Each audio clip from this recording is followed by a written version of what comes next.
What's going on, Pokemon Go trainers? Welcome to episode 266 of the Lured Up podcast, where we take Pokemon Go way more seriously than we do ourselves. Lured Up's part of the Pokemon Professor Network, and today is Friday, May 12th. I'm your host, Ken Pescatore. That's Adam Tuttle.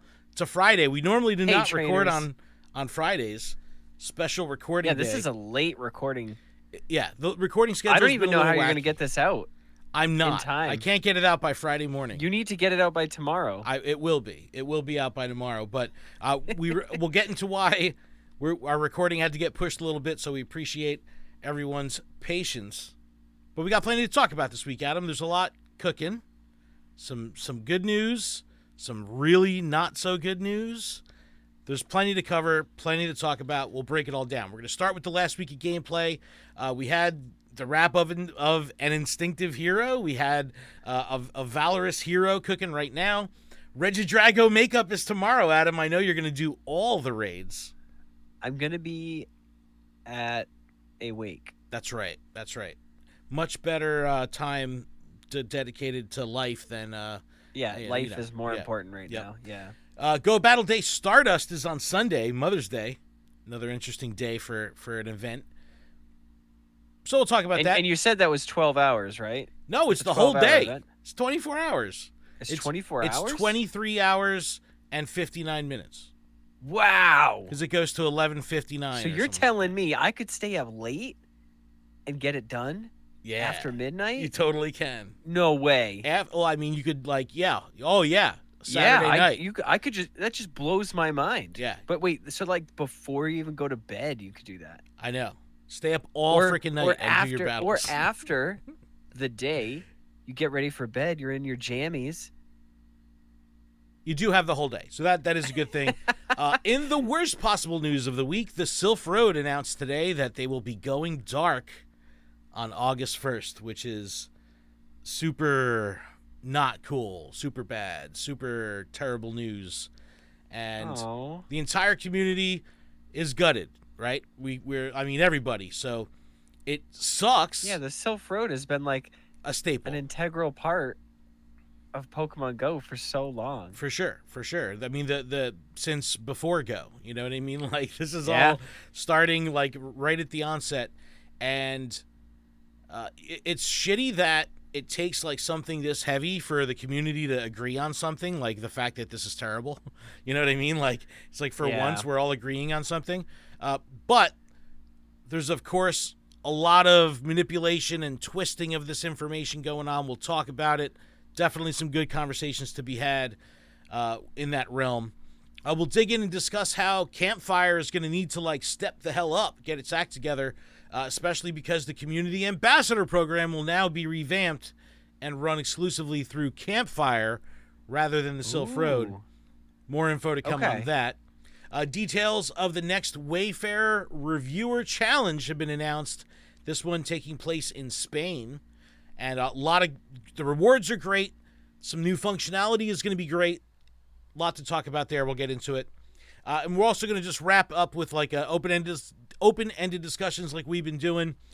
Talk about the current state of the game and the community, especially how like Peridot has launched and become kind of like, it's like really gained the ire of the Pokemon Go Twitter space. Yeah, people really have turned on Peridot. We'll talk about that, and then we'll also. I showed Peridot to Ashton, and he's like, the cutest thing ever. Cool. Yeah. Casa the Cubone in the chat. Can I get a Haya? That's when I still have his power bank. That's when you know Casa the Cubone is in the house. We are streaming this live on Twitch right now. Twitch.tv/Pokemon Professor Network. So you can check out the live streams when we do them, or you could watch the VOD on our YouTube channel, youtube.com/Pokemon Professor Network. Also, the final thing that we'll talk about is how my corporate shilling has leveled up with my trip to Niantic this week. And we'll talk about that and the community's reaction to it. Community reacting in ways I did not think. I knew they would attack me for it, but even others that were on the trip were attacked, and I was very surprised by that. So let's start at the top, Adam. Yeah, but hold on. Let's dial it back for 2 seconds. What? You're talking about Wayfarer? Yeah. And all this, but we don't have Jamal? or Chris look from the Way Spotters podcast to like chime in. And next week I'm going to be recording. They better be in the chat. Text Jamal right now. Look, and say, next week I'm going to be recording with Chris and Jamal for an episode of the Creator Series.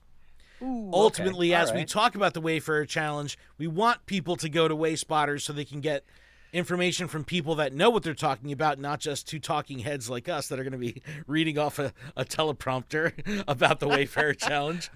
But yeah, we'll talk about it. But how was your last week? How's the weather been up by you?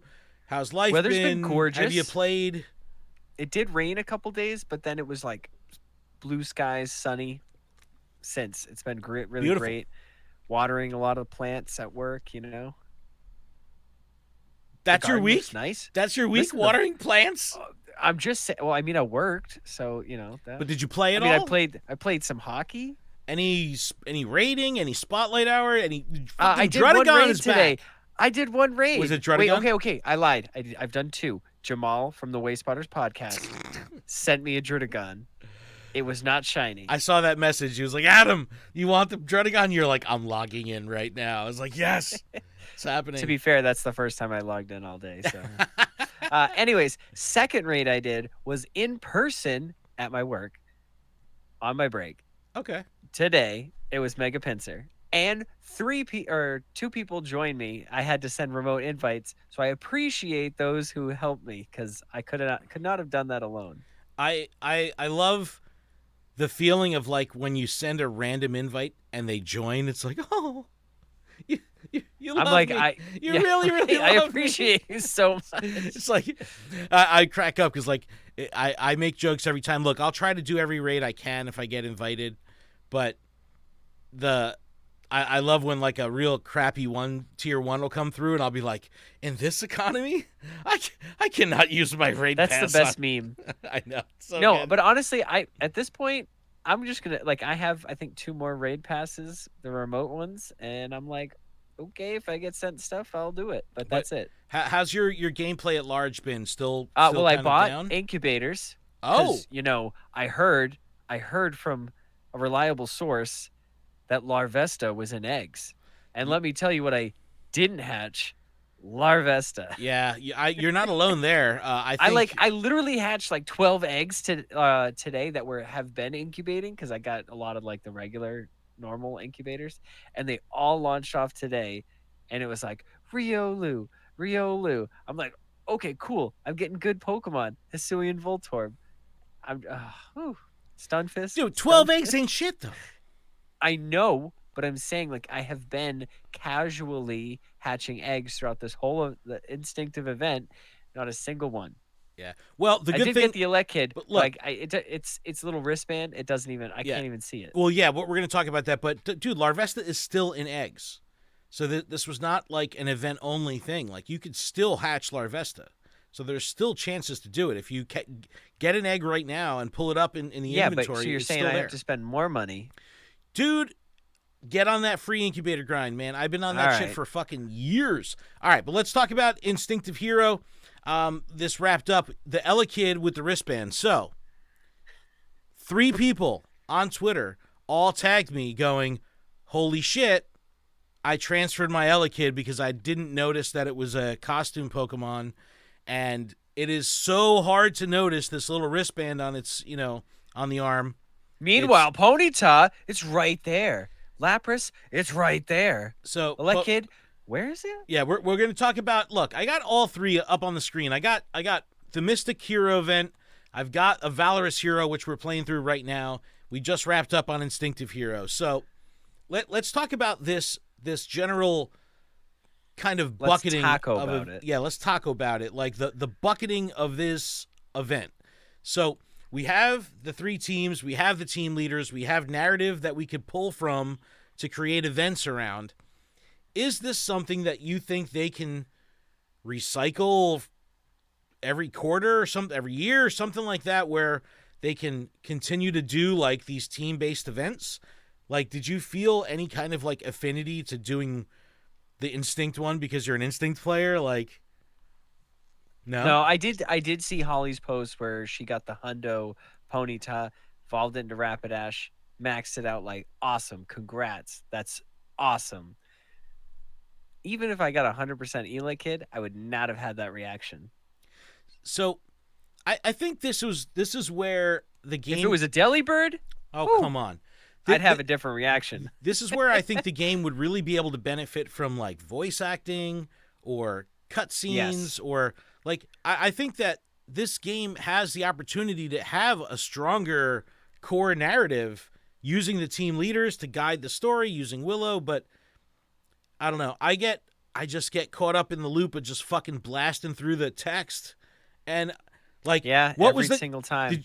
You're on Instinct. I don't even know what the text was. That's what I mean. It's like all I was thinking through these 3 team leader events was this is why they updated the models, was so that they could have them almost 3D instead of like a 2D static image.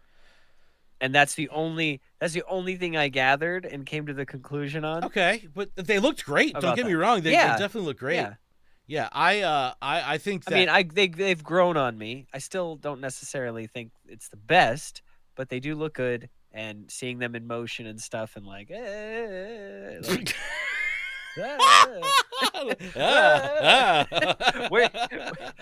was really hoping Dude, Spark, I wanted to do the dance so bad. If Spark did that, I would have stopped and read whatever the text was. If they like stuck it in like with a sneeze though, like achoo. Like, hang on a second, I've got a sneeze coming on. Achoo. I would have loved that. That's so funny. Oh, we got shadow raids being discussed in the chat right now, which is top secret info from the mines. I thought you were talking about Shadow, like, because I haven't seen any shinies from my Grunts. Team Rocket people. Dude, they're rare. I like the rarity. I haven't gotten a shiny from a grunt, but I also haven't gotten a shiny from a leader in a long time either. I don't mind the rarity. I think there needs to be difficulty. But let's talk about these team-based events again. We started with Lapras, and the Lapras event was just that. It was good old Lapras. We had double lure duration and guaranteed XL from evolutions. We had tasks that were based on the event, but no spawns, nothing else really going on here with the exception of Blanche's, Lapras. Then we had Instinctive Hero, which started stepping things up a little bit.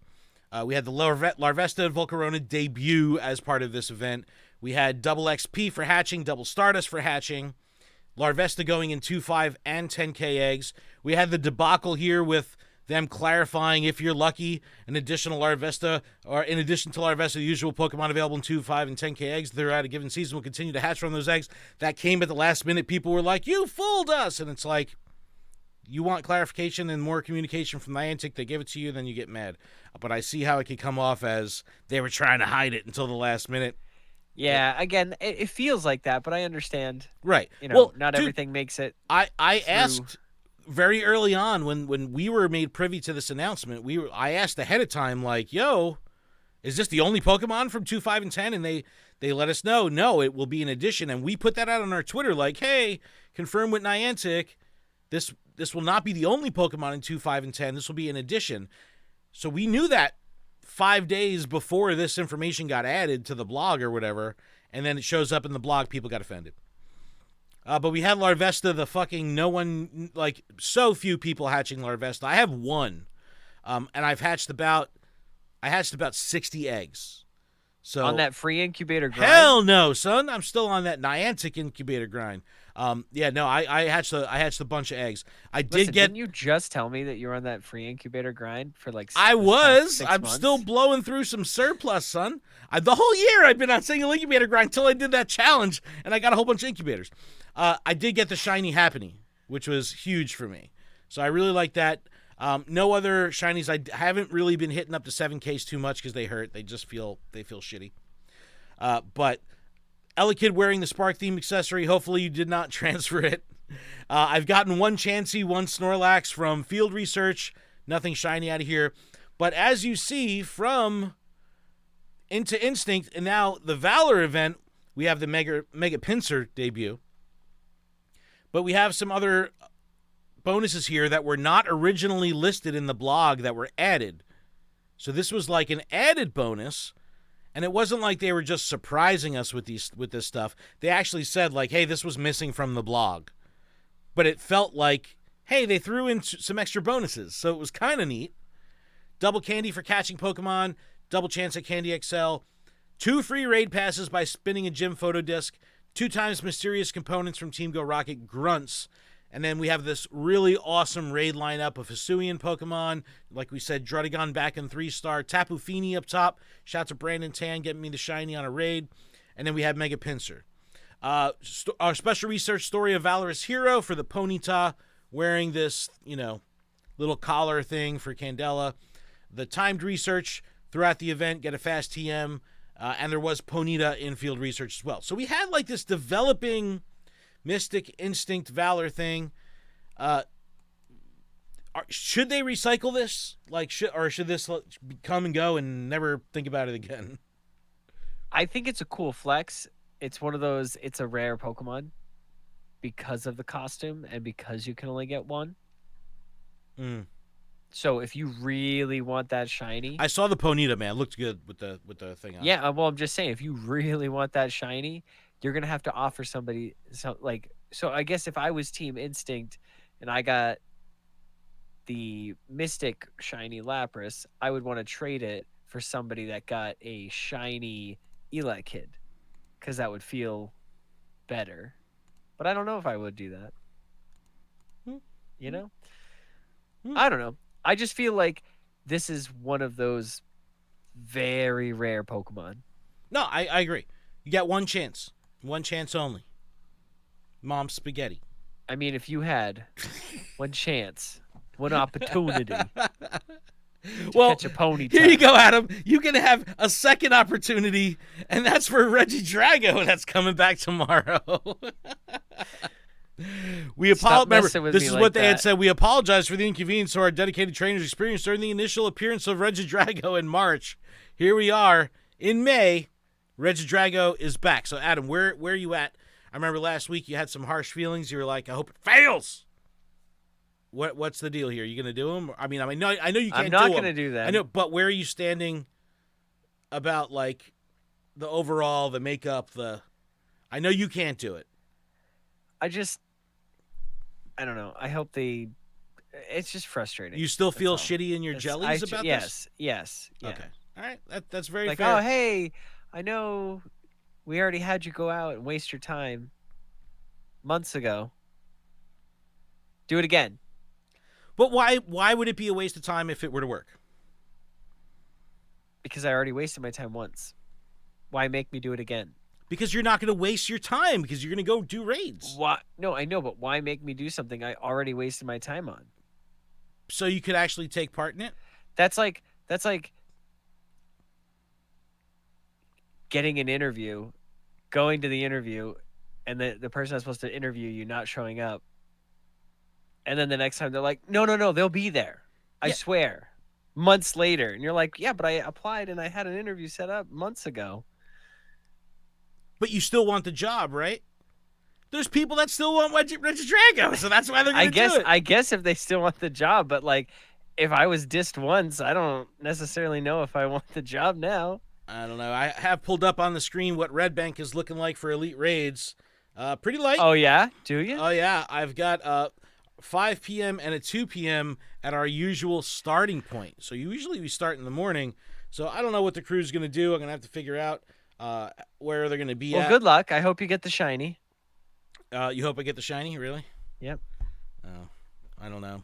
I don't know about that. That's a joke because there is no shiny of it right now. There isn't. That's the whole point. Oh, my God. You didn't just everything's going over your head. It must be because it's bald. Just, it's bald and sweaty, slides man. right off the other end. These studio lights are frying me right now. I'm like totally like getting cooked. All right, so we have. Listen, I'm losing it. So look, we have Regidrago tomorrow, Saturday. We've got Go Battle Day. Sunday. We got Mother's Day. Call your moms. Go if Battle your moms are Day. still around, call moms. If your mom's not here anymore, think about her. Shout to moms.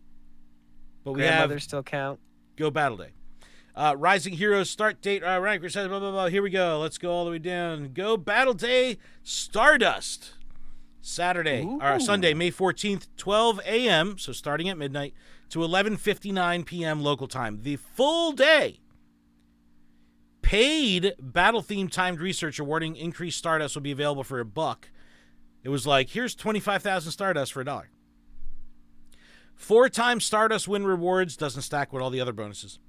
And the maximum number of sets you can do, as per usual, will go from 5 to 20 for a total of 100 battles. All right, Adam. Oh. You were kind of keen on PvP at the beginning of the season, and then you kind of dropped off. Where are you at with PvP? I definitely dropped off. Are you going to do some battles on Sunday? Yeah, for sure. Okay. I think that if... But do I need the ticket in order to play? No, you just get less. You just won't get this bonus Stardust. Oh, okay. That makes sense. So I've dragged my heels this season with GBL for sure. But that, by no means am I a good battler, right? But I'm better than the person that may not follow any of the shit that we do and talk about all this stuff. So because I'm low level, I should be able to do pretty well if I do a bunch of battles on Go Battle Day. So if you're in the same boat as me and you haven't really played through the season, you're a low rank, but you have PvP experience, jump in on Go Battle Day. This will be a good day to like test the waters, and this will be a great day. I just think it'll be a good thing, and lots of Stardust, right? Just get Stardust. You can't get mad at Stardust. All right, what else do we have? Oh, God, we got to talk about terrible news. Had to pay $1 for it. We got to talk about terrible news. I don't want to talk about this. Oh, are we talking about remote raid passes? No, we're not talking about remote raid passes. Jesus. The end of an era. After 7 extraordinary years, the Silph Road team is ceasing operations. Thank you all for joining us on this remarkable journey. This is super sad news. This is super bad. Crazy to think that the sponsorship that Niantic did has already been a year. That's wild. Wow. This year has gone very, very fast. It says, and here's a message from Dromps. It says, hey everyone, many of you may remember a year ago when I shared that Niantic decided to sponsor the Silph Road just in time as our costs of operation were becoming too great to continue. For the past 12 months, that sponsorship allowed the team to continue and even kept Silph's web resources ad-free. We'll always be grateful for the support Niantic extended our way this year, but all good things have to come to an end. And they talk about this stair-step program of them turning things off, where ultimately by August 1st, they'll be dark. Super sad. Super, super sad. There are some numbers here that I want to talk about because... You know what? I want to take a moment to thank everyone at the Silph Road, first of all. Because everything they've done has just been so great for the community. When it comes to a grassroots movement, when it comes to people that really give a shit about the game, people that are dedicated to the craft of learning about the game, Silph Road for a lot of people was the instruction manual to Pokemon Go. Pokemon Go doesn't have an instruction manual. People needed a place to have resources. They turned to the Silph Road. When the community map was built, it was a game changer for building IRL communities. We relied on that. The Nest Atlas. Crazy. All this stuff was like core and integral to the development of Pokemon Go communities when this game launched. Ultimately up to the launch of the Silph Arena, which revolutionized PvP for Pokemon Go. So let's celebrate them. Let's talk about these numbers here. Local communities on the league map. 33,608 in 74 countries. 33,000 communities registered. Amazing. Wow. Traveler cards created, 1.9 million. Holy shit. I have one of those. Nest reports received, 2.6 million. The Nest Atlas was such a cool thing in the beginning. It was so amazing. 135,000 PvP tournaments where 3.9 million matchups were played. Incredible numbers.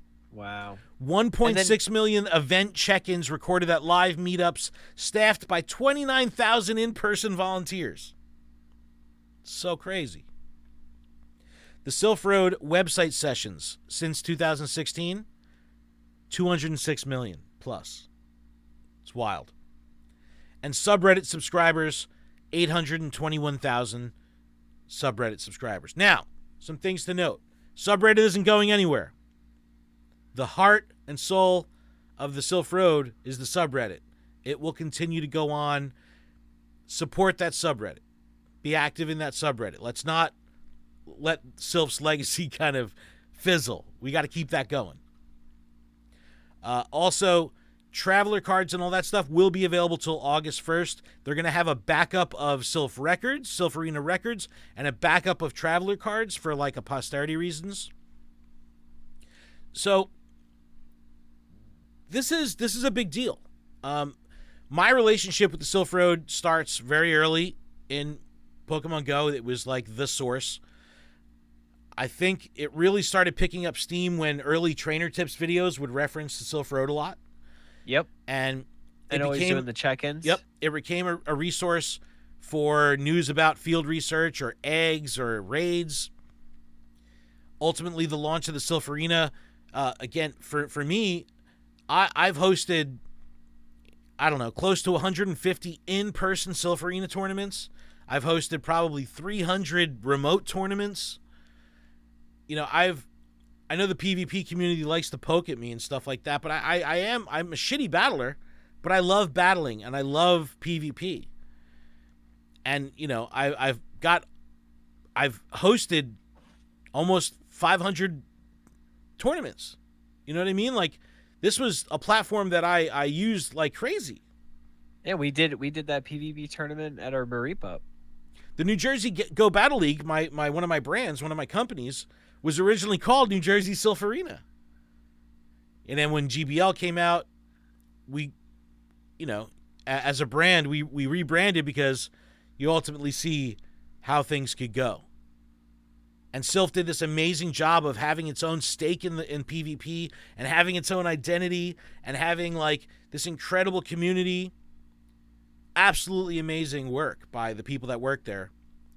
You know, the Silph Science team, Woodwoes and his team of the scientists that he had worked with, putting out these incredible articles about mundane stuff that we wouldn't like learn ourselves, like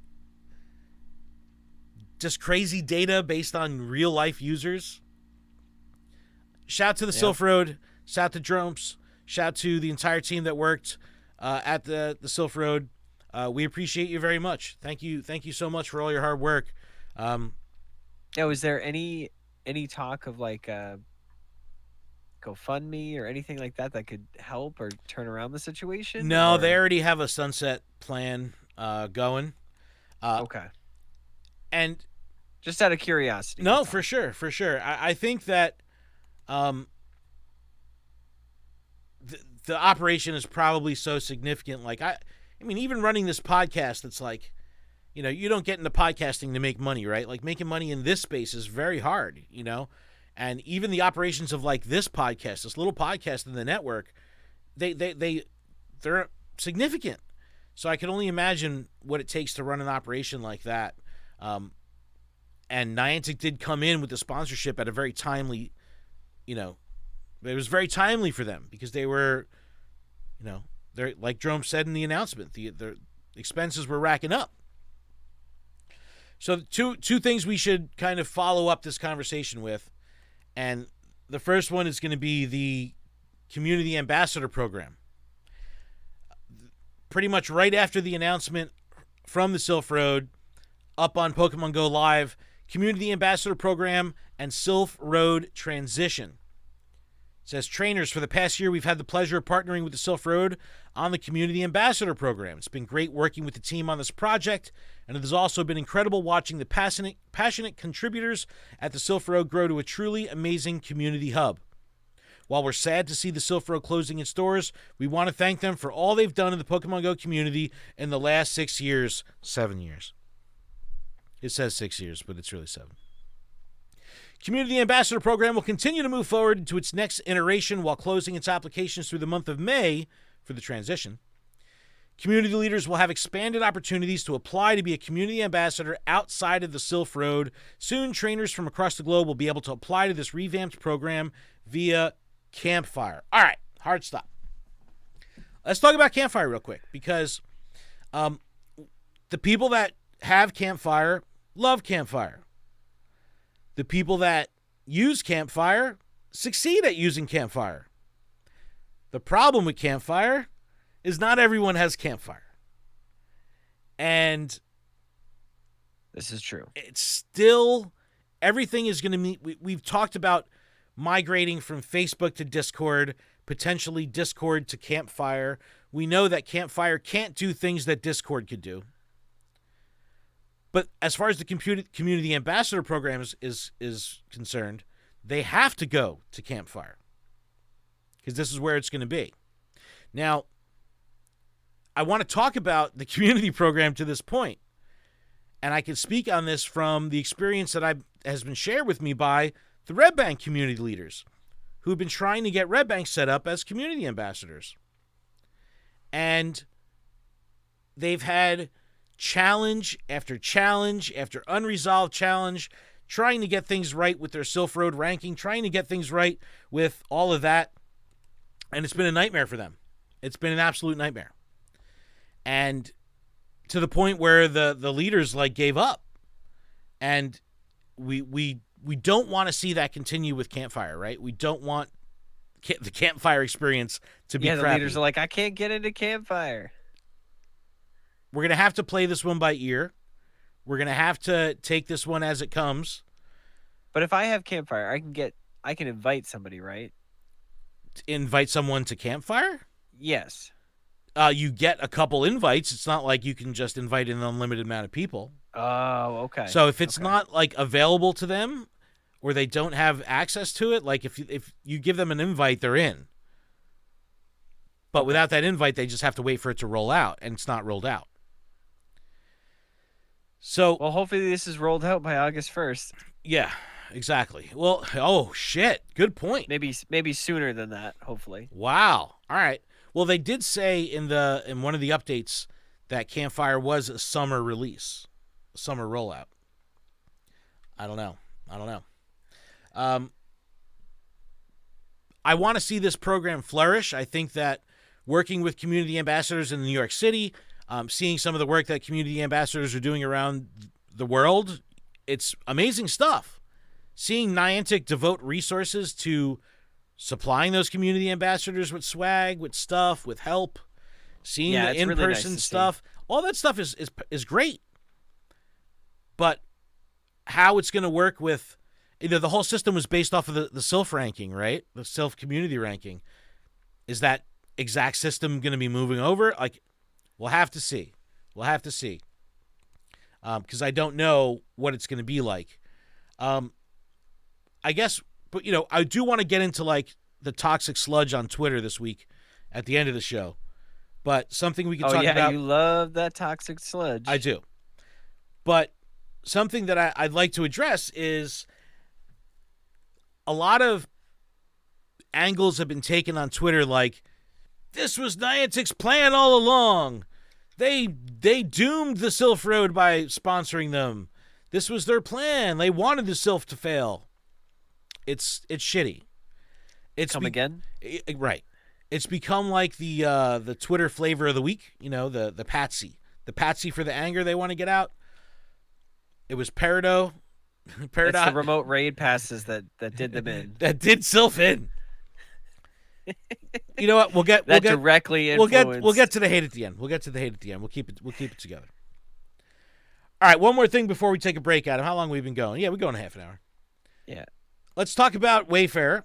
Yes, I know. All right, welcome Jamal. I know Jamal. I know, right? I know Jamal and Chris are not here, but they did announce the Global Reviewer Challenge, which will be taking place in Spain. So, if you don't know what these Global Reviewer Challenges are, is they allow you to change your bonus location.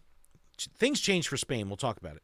But you would change your bonus location like they did one in India to India. So that way you would be getting reviews for India. So you can help them build out their game board. Spain here, they've changed some stuff, and we're going to talk about it. And the main thing we're going to say, shout to Tintino from Wayfarer. It says, hello, explorers. This is up on the Wayfarer, community.wayfarer.nianticlabs.com, the Wayfarer forums. says, hello, explorers. It's almost time for our Global Reviewer Challenge in Spain. We're incredibly excited to share more details about the challenge, some changes, and awesome rewards. We couldn't have done it without your feedback and contributions from our ambassadors. Now let's get into it, as there will be lots to cover. Shout out to this current batch of ambassadors. From what I understand, they had a very strong voice in shaping this challenge, and this challenge looks to be the best one yet. Says, first, we're happy to announce an easier way for all explorers to participate in our Wayfarer challenges. We're introducing a new Wayfarer setting called Wayfarer Challenge, located in your settings tab within the Wayfarer website. You now have a toggle that will default to being on, where you can turn on and off Wayfarer Challenge, meaning you don't even have to mess with your bonus location anymore. You could just opt in or out to getting these reviews. And when you have that opted in, if there's an active challenge, you're going to be getting priority of seeing these Spanish nominations. Timelines for this are going to be May 24th through June 7th. So it's not a big, long window. And rewards will be distributed through the month of June 8th through the 21st. Now, here's how it works. If 6,000 way spots are resolved, this is going to be globally here. If you have a Pokemon Go account, you get 50 Pokeballs, a star piece, and an incense and a Poffin. In-game rewards. Ingress, you get 10 level 8 Resonators. I won't go through it all, but there's a bunch of Ingress rewards too. If 8,000 way spots are resolved, you get 50 Great Balls, 2 star pieces, 2 incense, 2 Poffins, and an incubator. Pretty good rewards. If 10,000 are done, 50 Ultra Balls, 3 star pieces, 3 incense, 3 Poffins, and a super incubator. These are good rewards. But that's global. That's the whole. So everyone has to do that as a team. If 10, there's individual rewards as well. And this is where things are pretty good. And this is where the Wayfarer kind of people salivate. If you do 100 Spanish reviews, you get an upgrade in Wayfarer, and you get an egg incubator, and there's also Ingress rewards. But you get that one upgrade. Upgrades are like the shit to a Wayfinder. If you do 250 Spanish reviews, you get 3 upgrades. 500 Spanish reviews, 5 upgrades, and 2 super incubators. This is pretty awesome. And to take part in this, you have to do at least 50 reviews, 50 Spanish reviews. So you can't just be like, I did 1, so I'll ride the wave of the global, team-based. You have to do at least 50. If you do 100, you get additional rewards, but you have to do at least 50. So we'll link to it in the description. Take part in this. I think this is a good opportunity to jump into the Wayfarer review process. I am so ridiculously guilty of being very tied into the Wayfarer process when it comes to nominating, and super excluded from the process when it comes to reviewing, which is the worst. And no Wayfarer wants to hear that. They want to hear that you're reviewing more. Unfortunately, I need to get my act together and start reviewing more. But take part in this. I think this is pretty cool, and we'll give you some good rewards to help Spain build out their board. But Adam, what do you say we take a little break? Let's do it. When we come back, I want to talk about my trip to Niantic and the state of the game. Oh, you had a trip? I did have a trip. Niantic? Oh, shout to Professor Glaw. He's here. He's here. Chris is in the chat. Chris is in the building. What's up? It says, to be fair, Ken, I'm usually working at this time. In my opinion, the toggle and the update to the algorithm are huge. Nominate 1, review 25. Chris, how do I even review? I'm on the Wayfarer website. Come on, Adam. You're breaking my heart. They're gonna his eyeballs are gonna pop out of his head. Call Jamal. Jamal, call Adam. We're going to take a break. When we come back, we're going to talk about my trip to Niantic. We're going to talk about the state of the game, the state of the community, talk about how people are twisting the Silph Road thing. A lot of madness going on. We'll get there. Audio listeners, we'll be back right after this. Right after this. Hi, everybody else. All right. Yeah, it's we'll talk about some gloom and doom as we wrap up. Gloom and doom. Oh, JT Valor in the house. Matty G's in the house. Listen, he did a Hamtaro interview with Lane from Good Morning Johto. I liked it. Will Ken the Hamtaro's in the chat? Will Ken break his NDA? Will Ken keep it secret? Tune in on the next episode of Blow It Up. Yes, eh? Shout out to everybody in the chat. I guess, Adam, I'm okay. I'm hydrated. I can get right back up in here. Yeah, I mean, I just drank some body armor, so it's superior hydration. I don't know if it's superior. Is that like a sugary hydration thing? It's probably. I mean, it says natural flavor. You're not drinking Prime. You're not drinking Logan Paul Prime. No, there's definitely a lot of sugar, but not as bad as the Ocean Spray cranberry juice I had the other day. Holy! Have you seen the sugar in that? Yeah, it's out of control. My son opened a Prime the other day. I smelled it from across the room. It reeked of candy. I had Googled just like what drinks that you can find at the store like have the most vitamin C, and it was just like Ocean Spray, Ocean Spray, Ocean Spray. And so like I just got one because it was at a gas station. It was 5% juice. It was like 44 grams of sugar, and it was like, or no, it was like 66, but it was like 44 grams of added sugar. I was like, what? Oh. All right, you ready to do this? I suppose. Let's go. Did Chris ever tell us how I start reviewing? We'll take care of that, Adam.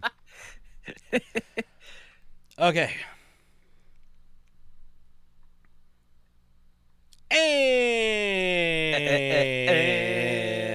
And we're back. We're back from our break. Thank you so much for that. Little housekeeping to get through before the ass of the show.